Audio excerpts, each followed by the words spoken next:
Many thanks indeed for joining us here on TV47 Prime. My name is Debarl. I trust that you had a lovely day and a hearty welcome to the broadcast this evening.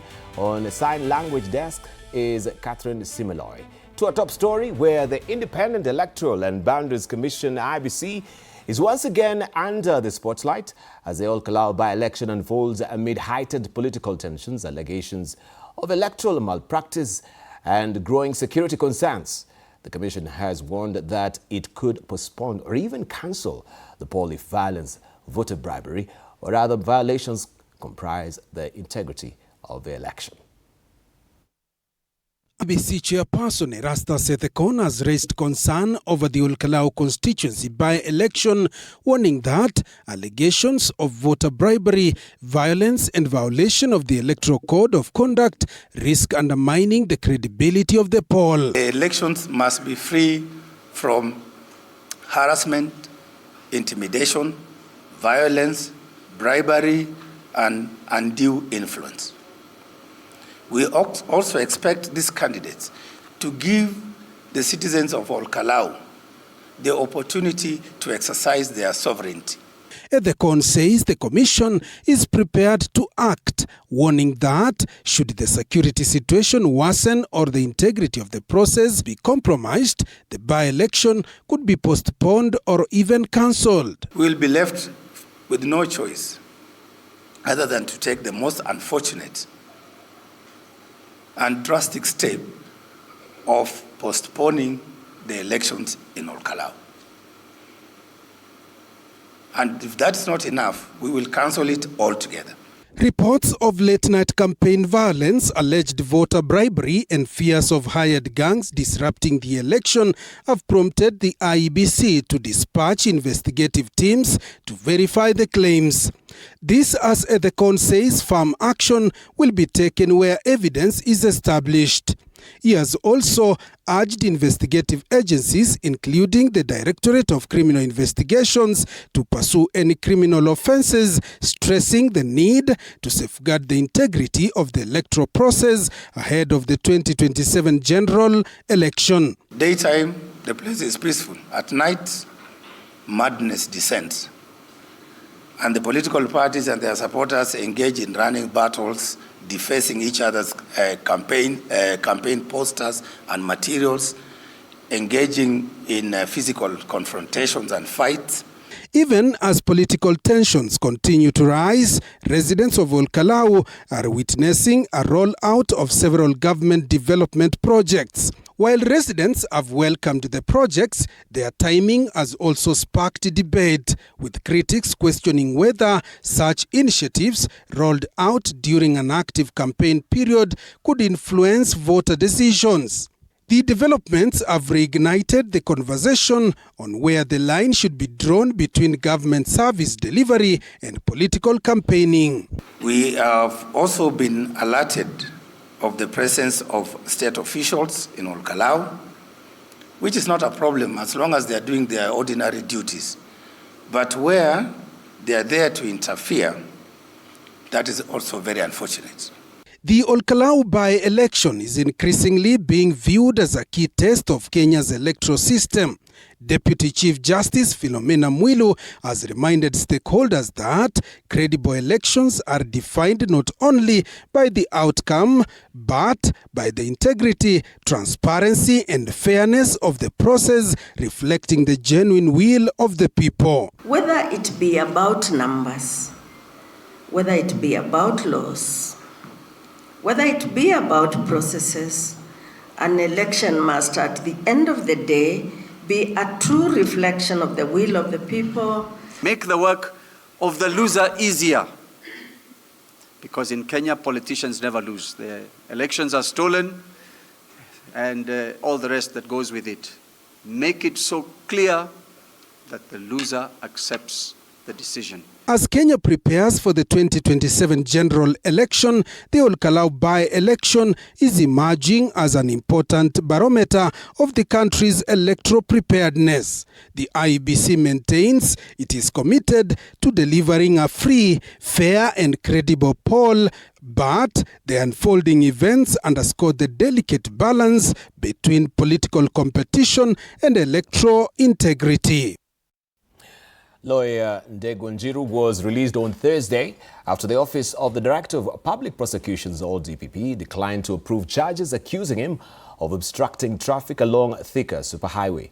Njiru was arrested on Wednesday after his vehicle reportedly broke down on the highway and was later detained at Kasarani Police Station. Although he was arraigned before the Milimani Law Courts, prosecutors told the court there were no legal grounds to sustain the charges. His legal team has since described the arrest as blatant violation of his constitutional rights. Targeted, and we're being targeted because we as advocates are in the forefront of advocating for good governance, defending the rights of all Kenyans. No other profession in this country gets targeted as advocates. Why? Because we do that which is good for the Kenyan public. And in conclusion, the Director of Public Prosecutions has found it right to disregard those charges. He has not approved those charges. Ndegwa Njiru will not be arraigned and charged, but a loss has occurred. There's been a fundamental breach of his rights and freedoms, which will be pursued. Bandits' attack continues to threaten, I should say, lives in Samburu and neighboring counties. Now, Interior Cabinet Secretary Kipchumba Murkomen has pledged a major security crackdown targeting the financiers and facilitators behind the attacks. This report was prepared by our very own Moluse Meshak. Residents of Samburu, West Pokot, Tiati and Isiolo continue to live in fear following persistent attacks by armed bandits, which have left several people dead, others injured, and many families displaced. The government has now announced a renewed security operation aimed at restoring peace in affected areas. The operation will be led by Inspector General of Police Douglas Kanja. Interior Cabinet Secretary Kipchumba Murkomen says the government has identified individuals suspected to be financing and coordinating the attacks, warning those found culpable will be arrested and prosecuted. Tunajua kwamba wale wanaitwa bandits sio wale tu wako hapa wanatembea na bunduki. There are also bandits wako Nairobi, wana coordinate vile watachukua ng'ombe kutoka sehemu hii waende wauze katika masoko za Nairobi na kupata pesa na kuleta hiyo pesa ununue risasi. We will come for you, regardless of where you are. Speaking in Lolmolok, Suguta ward in Samburu County, Murkomen called on those in illegal possession of firearms to surrender them voluntarily before the security operations begin. The operation itafanywa hapa itaendelezwa kwa njia ya ujasusi na ya kwamba itatembelea tu wale ambao wanaleta shida katika sehemu hii. Usiwahi kusikia ya kwamba hakuna siku nyingine tena serikali itakuja mahali kusema pigeni wa Samburu wote ama iseme pigeni wa Pokot wote. Bunduki hizo zote tutachukua. Na namna sisi tutachukua bunduki, hakuna mahali utakuja kufuruga wanaishi, hapana. Lakini sisi tutaendea mahali bunduki hiko, tutakuwa tuko hapo. Murkomen said the operation is intended to restore security, facilitate the return of displaced residents to their homes and allow normal economic and social activities to resume. Tufanye vetting ya wale wenye walikuwa nayo. Mwenye ashaenda amehamia Laikipia, amehamia wapi, arudishe bunduki, aendelee na kazi yake huko Laikipia, irudishe bunduki hapa ndio itipewe kijana mwenye atakuwa anachakuliwa hapa. Na nchi wanaenda kuishi karibu na mahali kabisa na kwa sini kweli.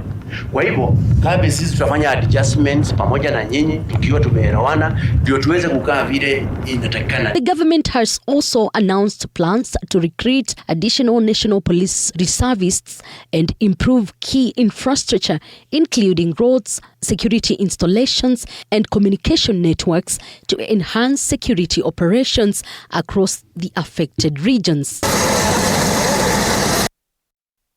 And news just in is that the Registrar of Political Parties has approved ODM's removal of Edwin Sifuna as Secretary General, clearing NEC's resolution. News just in is that Registrar of Political Parties has approved ODM's removal of Edwin Sifuna as Secretary General, clearing NEC's resolution. And staying with ODM, Siaya Governor James Orengo has launched a scathing attack on ODM Deputy Party Leader Oburu Odinga over remarks widely interpreted as endorsing authoritarian rule. Orengo dismissed the statement as a direct assault on the democratic values that have long defined ODM's political identity and Kenya's constitutional order. As our very own Quinto Wafula now reports, Orengo also appears to be positioning himself as the custodian of the party's founding ideals following Raila Odinga's exit from active party leadership. This report was prepared by our very own Quinto Wafula. There should be some little benevolent dictatorship so that some things can move. These remarks by Siaya Senator and ODM party leader Oburu Oginga have continued to spark sharp public debate that they legitimize authoritarian governance at the expense of the democratic freedoms hard-won by Kenyans. Speaking after a consultative meeting with a section of Coast Region leaders in Mombasa, Siaya Governor and self-proclaimed Linda Mwananchi leader James Orengo described the comments as a betrayal of ODM's historical commitment to defending civic liberties, constitutionalism, and democratic governance. And is in a party whose name bears the word democracy, would invite Ruto to be a benevolent dictator. As if already Ruto is not a dictator. Sisi chama chetu cha ODM tulipigania uhuru katika nchi yetu. Tulipigania demokrasia katika nchi yetu. Tulipigania katiba mpya ambayo ina provide for public participation. Orengo vowed to remain at the forefront of safeguarding the party's founding principles, maintaining that they reflect the political legacy that the late Raila Odinga championed through his career. That shows why I'm the de facto leader of the party called ODM. Tumemandate Mheshimiwa James Agre Orengo aende akue glue katika opposition yote katika nchi yetu. Linda wananchi, linda Kenya. Coast leaders who accompanied him pledged to intensify the Linda Mwananchi campaign across the region, declaring their determination to rally public support against President William Ruto's administration, which they accused of systematically marginalizing them and oppressing ordinary Kenyans. Na sababu za kutaka kuondoa serikali hii ya ufisadi Daima Alliance, kwanza ni ukabila. Kutoka hapa nitapiga hatua gumosi gupili, nihakikishe vijana wangu wamepata hii habari na kwamba wote vijana wa Mombasa wamesikia kwamba wamefunguliwa milango na wamekaribishwa katika vuguvugu hili la Linda Wananchi. Kwa hiyo sisi moja kwa moja kama wazee, kama wamiji, kama watu wa Mombasa tunaunga mkono ili vuguvugu. Orengo later took his political engagements to several parts of Mombasa County and is expected to join other Linda Mwananchi leaders for a series of political rallies in Kwale County on Friday. Quinto Wafula, TV47, Mombasa. Now, the High Court has temporarily barred National Assembly Speaker Moses Wetangula and Senate Speaker Emerson Kingi from engaging in partisan political activities pending the hearing of a petition filed by the Vocal Africa. The petition argues that the two violated the constitution by campaigning for the ruling UDA party, thereby compromising Parliament's independence and political neutrality. Apollo Kamau has more. National Assembly Speaker Moses Wetangula and his Senate counterpart Emerson Kingi have suffered a legal setback after the High Court briefly halted their participation in political campaigns in support of President William Ruto's re-election bid. Tutapanga mikakati ya kila mkilifi ambaye ana kitambulisho anabeba kura na tarehe 10 mwezi wa 8 si kubeba tu kura, amepiga kura. Na si kwa mwingine, kwa Mheshimiwa William Samoei Ruto. This is the cradle of our movement to the two-term to Singapore. Wangapi mnasema mnaunga movement yetu kwenda Singapore? In conservatory orders issued by Justice David Mburu, the two speakers have been barred from engaging in partisan political activities, pending the mention of the case on July 16. The court directing Wetangula and Kingi to refrain from using the authority or influence of their constitutional offices to participate in or promote partisan political campaigns until the matter is determined. The orders followed a petition filed by Vocal Africa, which argues that the two speakers violated the Constitution by taking part in partisan political activities, thereby compromising the independence and impartiality of Parliament. This particular petition seeks to actually put into question as to whether the Parliament is indeed independent. If it is indeed independent, why do we have the Speaker of the National Assembly and the Speaker of the Senate participating in political events? And we have all the faith in the courts to rule on this matter and to ensure that the independence of the legislature is guaranteed. A section of Kenyans has welcomed the court's decision, saying it reinforces the constitutional requirement for the speakers to remain politically neutral while in office. Sisi tunakubaliana na mahakama kwa sababu hawa watu wako neutral na hawafai kuegemea upande wowote. Na tunaona ya kwamba kila mahali wanaenda wao wanapigia serikali tepe wakisema two term. Sisi tunashangaa. Kwani hao watu walichakuliwa kuwa neutral ama kuegemea upande wa serikali? Naonelea wasijihusishe kwa sababu wako na mapesa mingi na hao ndio wako wanapeana pesa wakiwa na vikundi ya kunzi. Sasa wakienda wanaingilia hata makanisa nini kwa sababu ya zile pesa wanapepana nazo. Until last Friday, Wetangula and Kingi had been actively participating in political rallies in Eldoret and Kwale alongside President Ruto's close allies, including Farouk Kibet and Hassan Joho. The case will be mentioned on July 16, when the court is expected to give further directions on the petition. Apul Kamau, TV47. A standoff has emerged between the Kenya Wildlife Service (KWS) and Ma leaders in Kajiado County over the delayed transition of Amboseli National Park's management. For decades, the Maasai community has pushed for greater control over the park, hoping to benefit directly from its revenues and strengthen local economic empowerment. However, delays in implementing the agreed transition have reignited tensions. Elizabeth Atieno reports. 8 days after the agreed deadline for the transition of Amboseli National Management, the Kenya Wildlife Service is yet to implement the agreement announced by President William Ruto. The Ma Nation will take Amboseli peacefully or otherwise. Siku ambayo kaunti ilikuwa ichukue ilikuwa tarehe 1 Julai. Sasa kaunti wanakuja kuchukua, KWS wanaanza kusema hatujapata communication from who? Hakuna communication. KWS mlikuwa mnangojea ni kwamba mlikuwa muondoke. Na sisi tumekubaliana kama viongozi Amboseli ni ya Kajiado na iko ni ya community yetu ambayo tuko hapa sasa hizi. Tukutoa ardhi bure, tulitoa tufaidikie, tulitoa kulinda wanyama wetu. KWS have flatly refused the county government staff to access gates to allow the revenue sharing element to take space. A section of Kajiado County leaders, led by Governor Joseph Ole Lenku, have come out guns blazing, giving KWS a 7-day ultimatum to ensure a smooth transition, terming the park as the Ma community's heritage. We want to say we are not making a request to KWS.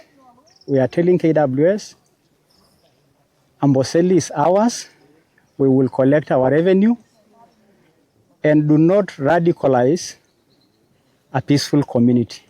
In a bid to enhance peaceful coexistence within the Amboseli ecosystem, the national government, through President William Ruto, on 8th of November 2025, announced the transition of Amboseli National Parks management from the national government to the county government, with 6 instruments handed over in line with the Gazette notice published on the 24th of October 2025.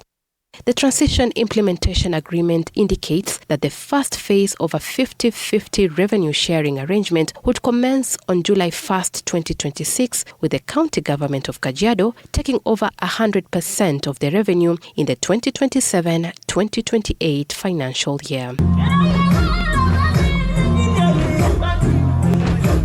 The arrangement was projected to mark a new chapter in Amboseli's management, one that blends conservation, community empowerment, and cultural celebration. The 392 square kilometer stretch of the iconic Amboseli National Park, located at the foot of the snow-capped Mount Kilimanjaro, was gazetted in 1974 and later recognized as a UNESCO Biosphere Reserve in 1991. In 2005, a presidential order declared that control of the park should pass from the Kenya Wildlife Service to the Ol Kejuado County Council and the Maasai people. And for 52 years now, access to the park has been restricted to the locals. Elizabeth Atieno, TV47. Now, the United States has committed 1.9 billion shillings to strengthen Kenya's Ebola preparedness after a court suspended the construction of a proposed quarantine facility in Laikipia. The funding is aimed at enhancing the country's capacity to detect, prevent, and respond to disease outbreaks. Suzacho has more. The United States Embassy has announced $14.5 million, approximately 1.9 billion Kenya shillings, to support Kenya's Ebola preparedness efforts. According to the embassy, the funding will be used to support 22 high-risk counties, train laboratory professionals, disease detectives, and national and county responders, activate emergency operation centers, deploy 2 mobile laboratories, and strengthen Ebola testing capacity. The announcement comes as a debate continues over the proposed Ebola quarantine facility in Nanyuki, Laikipia County. The High Court recently suspended constructions of the facility following concerns raised by residents. The U.S. Embassy says the $14.5 million funding is not related to the proposed Nanyuki facility. It says the support is meant to strengthen Kenya's overall public health system and improve the country's ability to detect, prevent, and respond to the Ebola outbreaks. The embassy says Kenya plays an important role in regional health security because of its position as a transport and trade hub.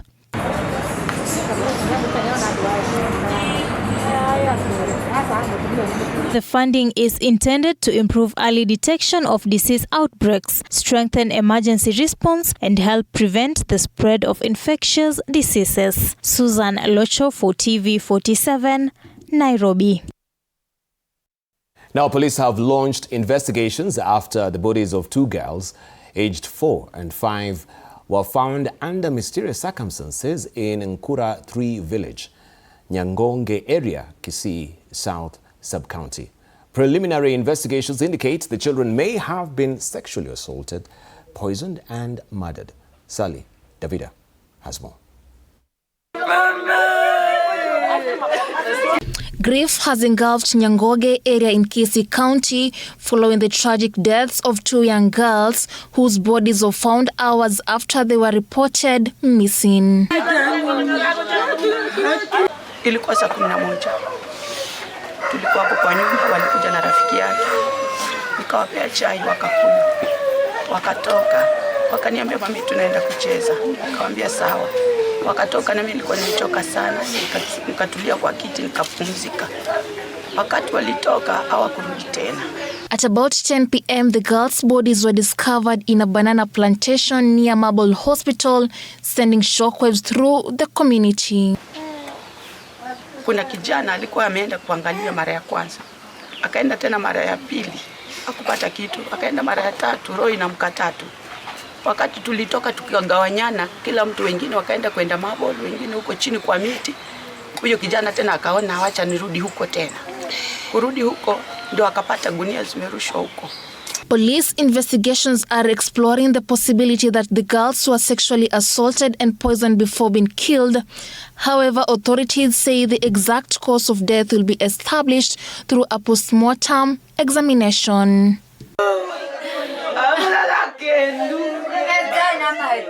Police officers from Suneka Police Station, accompanied by Kisii South Deputy County Commissioner Grace Ouma, visited the scene and launched investigations. The bodies were moved to the Kisii Teaching and Referral Hospital mortuary, where post-mortem examinations are expected to determine the cause of death. Police say investigations are ongoing to identify and arrest those responsible. Authorities have now appealed to members of the public with any information that could assist the investigation to report it to the nearby police station. Sally Davida, TV47. What a heart-wrenching story there. Now, the Independent Electoral and Boundaries Commission, IBC, is receiving the ballot papers for the Ol-Kalou parliamentary by-election today, ahead of the official mini-polls scheduled for Thursday, July 16th, 2026. The cargo plane transporting the electoral materials had been scheduled to touch down at the Jomo Kenyatta International Airport, JKIA, at 8 p.m. Let's now cross over for some live sound and pictures of what's happening on the ground.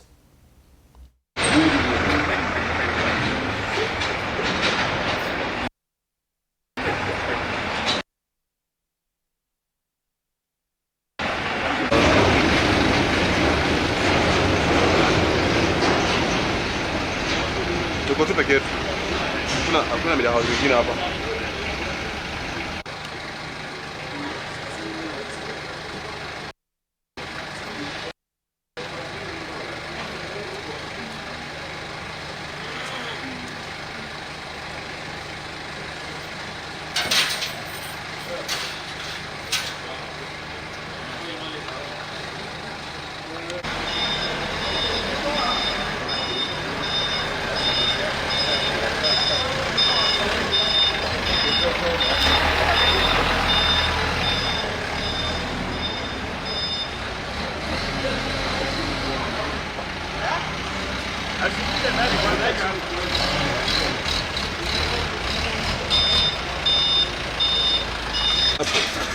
I know you are the boss now, controlling everything.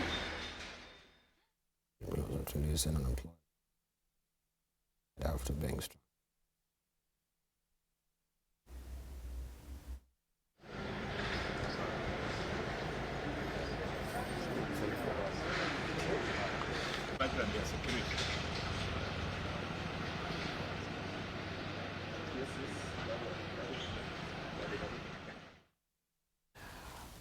All right, of course, the ballot papers have arrived right now, all slated for the 16th of July, 2026, Ol-Kalou, which is bound to be a do or die for UDA and also the DStv party. And of course, we shall be doggedly following that story for you as well. Now, an autopsy on Laura Ajambo, who was fatally shot in Busia 2 weeks ago during clashes between police and unemployed youth, has confirmed she died after being struck by a police bullet. Releasing the finding after a post-mortem examination at Francis Funeral Home in Busia, government pathologist Dixon Mushana said Laura was shot from behind, resulting in fatal injuries. Her family, led by her father Albert Wesonga, blamed the police for her death and called for justice. Vocal Africa representative Roskin Oyugi urged the Independent Policing Oversight Authority IPOA and the Directorate of Criminal Investigations DCI to expedite investigations and ensure those responsible are held accountable.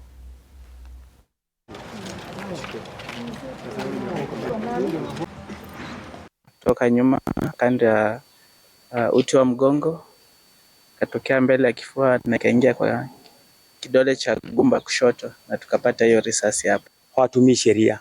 Tungeliomba tu kama wangezingatia maadili ya kazi yao kama maskari, at least wakuwe na discipline. Kitu yenye naweza ongea, naomba tu serikali ikanisaidie kwa maana nimedhibitisha ya kwamba aliuliwa na afisa wa serikali.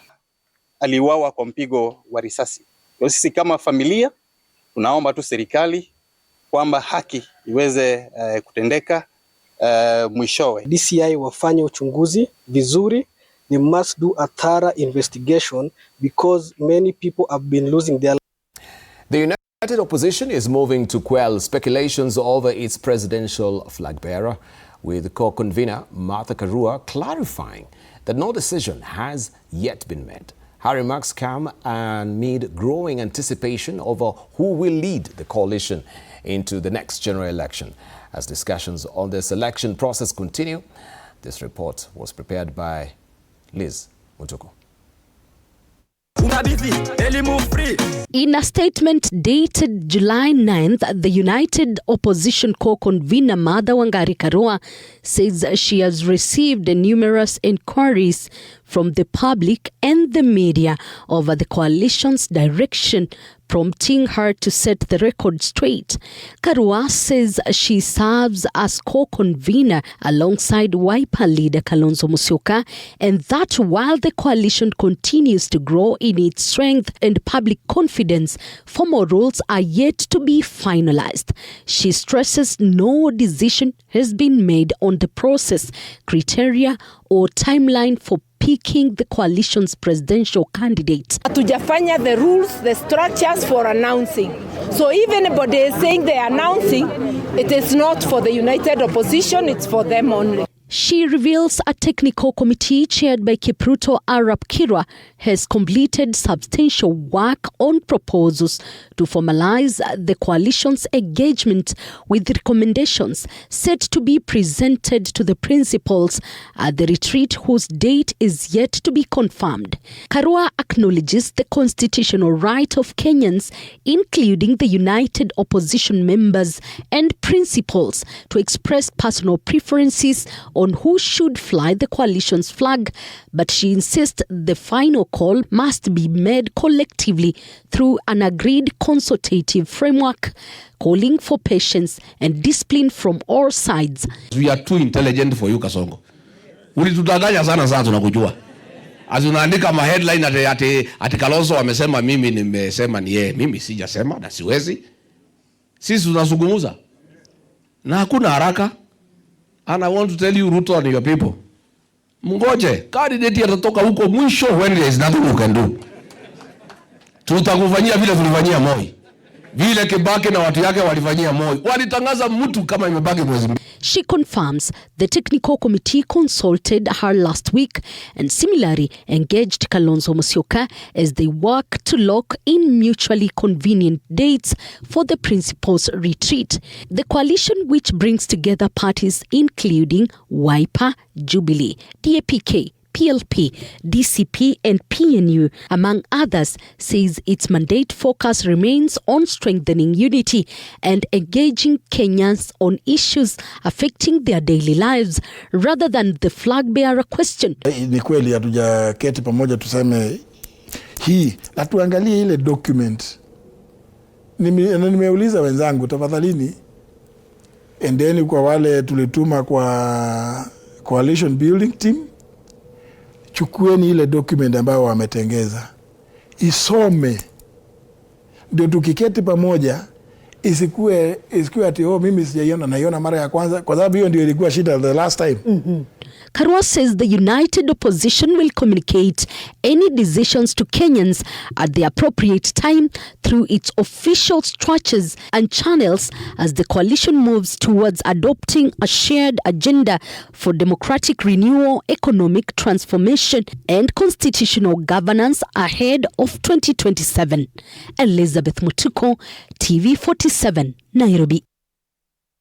All right, time to take a short break, but I'll be remiss if I don't show you tomorrow's publication of Star. This is what you'll be waking up to on the front page of the paper. Why all Kalau is a do or die for Ruto, and regard the teams is what is a splash. IBC warns it may delay by-election if violence persists. That story well fleshed out for you on page 4 and 5 of the publication, and you can see the faces that will be on the ballot there spread also here on the front page of the publication, Samuel Mushina Nyaga, UDA, and also we have Sami Kamau Ngodo, DCP, and President William Ruto and former Deputy President Rigathi Gachagua here. It's going to be a showdown, just as you saw it earlier, that yes, the ballot paper are here. On the sidebar, Omanga dons school uniform to give out pads. This is Millicent Omanga there at Njadaini Primary School in Zimmerman Ward, Nairobi on Thursday. Also, 4 Murang'a tutors attacked by students in just a month. Teachers in Murang'a have warned against growing violence towards tutors by students after 4 cases were recorded in just a month. That story on page 17 of the publication. We scroll up to see also what we have there on top as a teaser. Siasa High Court disagrees about hiring and sacking CSs. It's all about appointment on page 6 of a publication. And also news there, KWS lawyer possibly died of starvation and depression. This is what police is saying. They are looking at the editorial cartoon. It's all about that pronouncement by Benevolent Angoa there. This is Ati too much what? Benevolent Angoa. We'll take a short break right now. We'll circle back with more. Don't go away.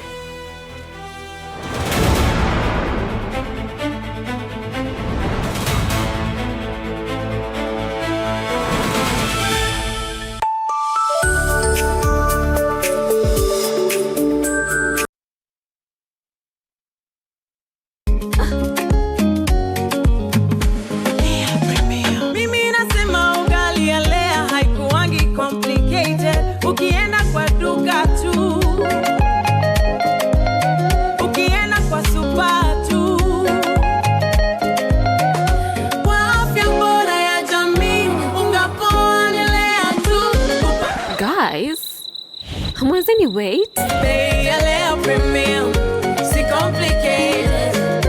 Kupika leo premium, si complicated. Unabai, unapika, unashiba. Lea premium. Lea Premium Flour, nurturing the world. Available in a store near you. Understanding paid up value. Life changes and so can your insurance. In the event you are unable to pay your life insurance premiums for some reason and you have paid your premiums for at least 3 years, don't worry. Your premiums haven't gone to waste. Your policy may remain in force under paid up value, giving you reduced but valuable cover with no extra premium payments. It is recommended that you do not cancel your policy before maturity to receive the full benefits of your policy. Talk to your insurance company in the event you have challenges paying your insurance premium. Read and understand the terms and conditions of your policy.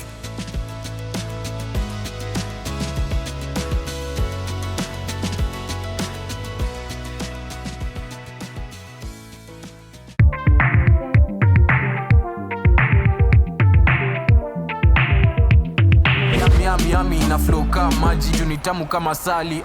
Ni juicy. Are you bored? Kuna vitu zinakuudhi. Usijali my bro, hebu kama taka juicy juni. The youth of Kenya have embraced entrepreneurship with 98% of the Nyota project beneficiaries already running businesses. Started a salon business. It is doing so well. Now it's time to receive the second tranche of Nyota Business Startup Capital. It's going to create more job opportunities because when they expand their businesses, watahitaji wafanyikazi. The Ministry of Cooperatives and MSMEs Development warmly welcomes you to the second tranche disbursement of Nyota Business Startup Capital of 25,000 Kenyan shillings to all beneficiaries on Friday, 10th July 2026. Mungetaka hii program ya Nyota iendelee? Iendelee isiendelee? The disbursement will be organized in 18 simultaneous events across the country. The chief guest will be His Excellency Dr. William Ruto, President of the Republic of Kenya. This is one of the programs that I thought we need to give it a whole-of-government approach. This event will be live on TV47 from 8:30 a.m.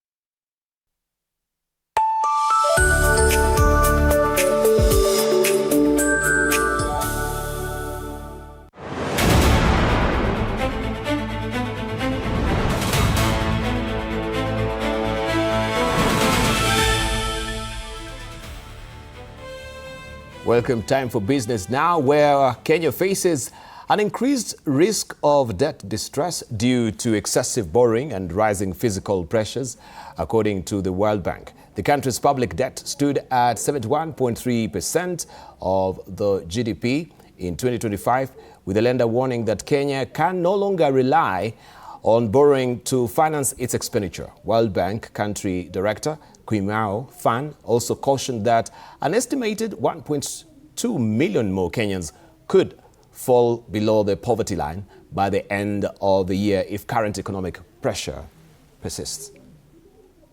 The bank has revised downwards its economic growth projection for Kenya in 2026 from 4.9% to 4.3%, citing global conflicts, revenue constraints, rising public debt and structural risks, including increased spending associated with the election cycle. There is a high risk of debt distress. And what this means is that Kenya can no longer borrow its way out of its fiscal challenges. It has to govern and grow its way out. According to the global lender, Kenya's debt to GDP ratio has risen sharply over the past few years, from the recommended threshold of 55% to the current 71.3%. The World Bank warns that this level is edging dangerously close to fiscal instability. Every shilling lost to weak controls, to corruption, to poor procurement means a shilling not going to schools, roads, or health clinics. Most jobs are actually created in the informal sector. Those jobs tend to be worse paid and much more precarious. A lot of these jobs are in informal agriculture, retail, hustling, so low productivity services with no real path towards higher wages. Poverty levels are also expected to rise according to the Kenya Economic Update, despite projections of macroeconomic stability over the medium term. Approximately 800,000 Kenyans enter the labor market each year, yet fewer than 100,000 secure formal employment. Real wages have also declined by 13% over the past 4 years. Hibak Said for TV47. KCB Bank has partnered with MasterCard to launch Sharia-compliant payment solutions tailored to customers' values, lifestyle preferences, and everyday financial needs. The partnership introduces Sahal Card and Sahal Agency Banking Networking, providing secure, values-driven platforms for everyday purchases, cash withdrawals, and global transactions. Cardholders will enjoy exclusive Muslim-friendly travel benefits, curated dining experiences, and premium concierge services through the MasterCard collection. The solutions also feature advanced spending management tools, offering seamless digital payment options that align with modern Islamic finance principles. It's a need-driven. Why? How is it different from the cards offered by the other banks? A card is as good as the bank itself. A card is as strong as the bank itself. KCB has its footsteps all over the place, not only in Kenya, but the whole region. Our value as a technology company will only come to life if we partner with KCB Bank and we make sure that we tailor our solution. East Africa's construction sector is set for a major boost as Build Expo Kenya 2026 brings together global industry players to showcase cutting-edge technologies and innovative solutions. The three-day exhibition in Nairobi features more than 300 exhibitors from over 45 countries, showcasing innovations in construction, mining, water technology, lighting, and woodworking.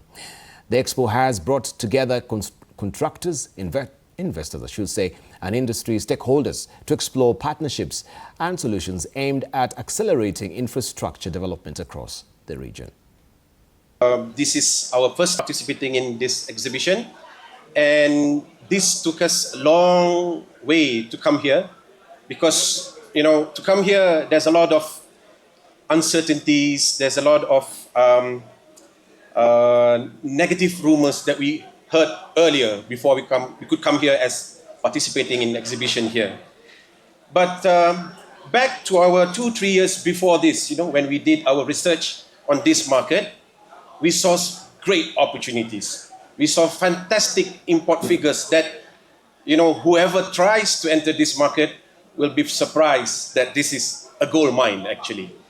So today, I'd like to extend a sincere invitation.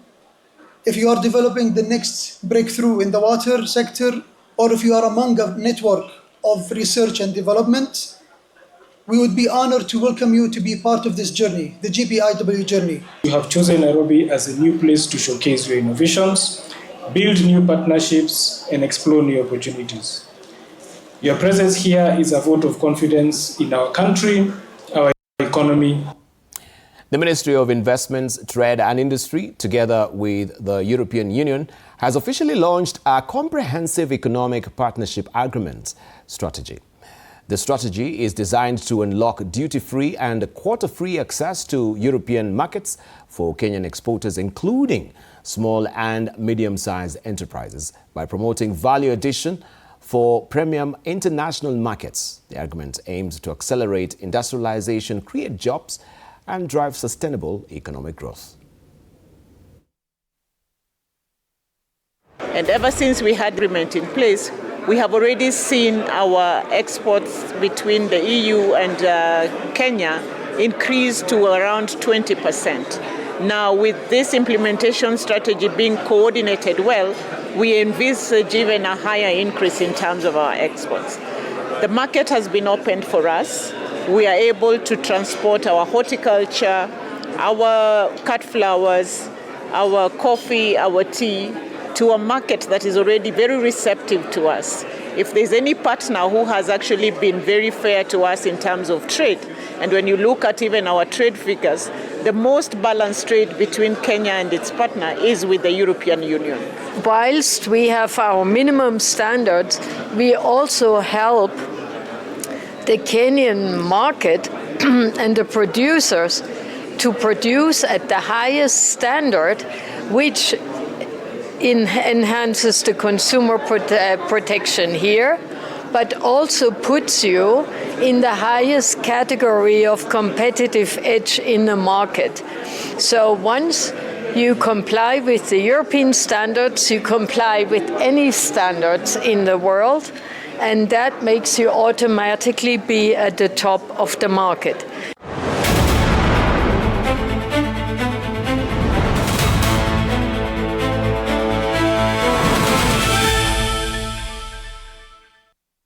Time for sports now, where defending champions Kitui County have arrived in Makueni County, determined to retain their title at the Kenya Secondary School Sports Association Eastern Region Championships following the conclusion of the county Term 2 games.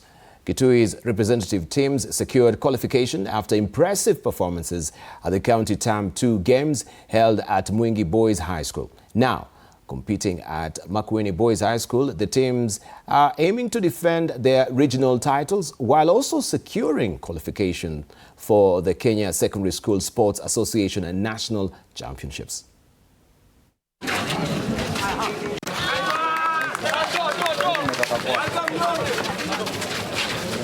Kaunti yetu ya Kitui iko na 19 sub counties. Ni county ambayo ndio iko na sub county nyingi zaidi, na kama county tumejipanga vilivyo. Kitui County mwaka jana ndio tulikuwa position 1 katika Eastern Region na tumejipanga vilivyo. Kwa mfano katika basketball girls, ambayo ni mchezo ambao Kitui County imekuwa ikidominate, shule yetu ya Ikodha ambayo imekuwa ikienda national kwa miaka mitatu sasa, imejipanga vilivyo kuwa iende national alafu ishinde iende East Africa. 24 teams from the Coast region are set to compete in the second edition of the Dollar Super Cup in Mombasa, with the tournament winners walking away with a cash prize of 1 million shillings.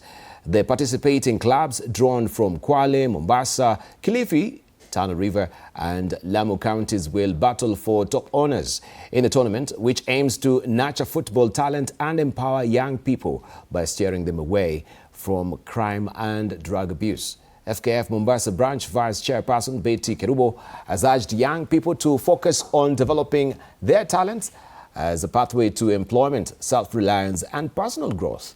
The tournament kicks off on Saturday and will run for approximately 5 weeks. The runners-up will receive 500,000 shillings, while the third-placed team will take home 250,000 shillings. Dhamini ligi za FKF. Tuko na Mombasa. Sasa hii tutakuwa tuna timu mbili Premier League ndani ya Mombasa, ambao tutakuwa tuko na Bandari, ambao tutakuwa tuko na Mombasa United. Tumeweza kukaa na wote ili wakeze kuangalia vipaji vya watoto wetu. Kwani mwaka huu ndio maana tukaamua tulete county zingine za Coast Region, ambao yani tungependa katika timu zetu at least 60% wawe wachezaji wanatoka katika eneo letu la Pwani. Napenda pia kuchukua fursa hii kupeleka ujumbe kwa mashirika yote yaliyoko Mombasa. Tunawaomba ya kwamba yale majukumu yao ya kijamii CSR wayalete kwenye michezo ili tuweze kuhakikisha ya kwamba mitaa yetu inainuka vizuri na tunajiepusha na masuala ya vigengi, masuala ya mihadarati. Kwa sababu vijana ikiwa hawana jambo la kuwashughulisha ndio wanaingia katika mihadarati. Football without integrity hakuna mahali tunaweza enda. Integrity ni must na discipline ni must. Na makoches pia muende msome sheria vizuri, kwa sababu marefari pia wana kazi kubwa uwanjani na refari ni mwanadamu. Tusiingililie mambo ya kusema kuwa refarizi wameongwa, refarizi wanapewa pesa wanabeba timu. Hapana. Hapa kutakuwa na maskauti wengi ambao watakuwa wanaangalia wachezaji. So timu yako ikiwa indiscipline, hata kama mchezaji ni mzuri sana, hakuna mahali anaweza enda. France's quest for a third FIFA World Cup title faces a stern test as Didier Deschamps in form side takes on a fearless Morocco in a blockbuster quarter-final clash. Les Bleus have been one of the tournament's standout teams, winning all 5 of their matches, scoring 14 goals and conceding just twice. Golden Boot leader Kylian Mbappe leads a formidable attack alongside Ousmane Dembele, Michael Olise and Bradley Barcola. Standing in their way is an inspired Morocco side determined to make more history after eliminating the Netherlands and defeating Canada to reach the last 8. Led by Brahim Diaz and Ismail Saibari, the Atlas Lions are aiming to become the first African nation to reach back-to-back FIFA World Cup semi-finals, setting the stage for a thrilling encounter between one of the tournament's favorites and its most dangerous underdog.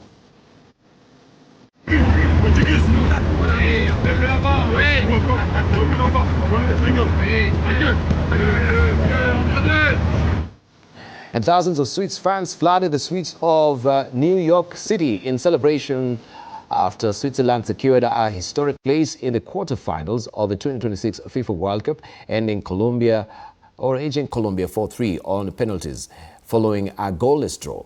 Supporters dressed in Switzerland's iconic red and white colors waved national flags, sang patriotic songs and filled the streets with chants as they celebrated one of the country's greatest World Cup achievements. The victory set up a blockbuster quarter-final clash against Argentina, with Swiss fans dreaming of an ever deeper run after the dramatic triumph over Colombia. Beweis vielleicht noch heute gegen einen ganz schwierigen Gegner Einfluss haben auf die Partie hier. Irritiert war nicht mehr so bei der Sache. Jetzt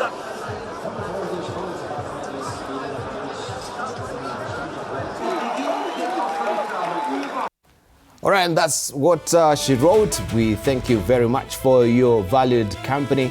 On behalf of Catherine Simaloy and I, it's a good night. Have a good one.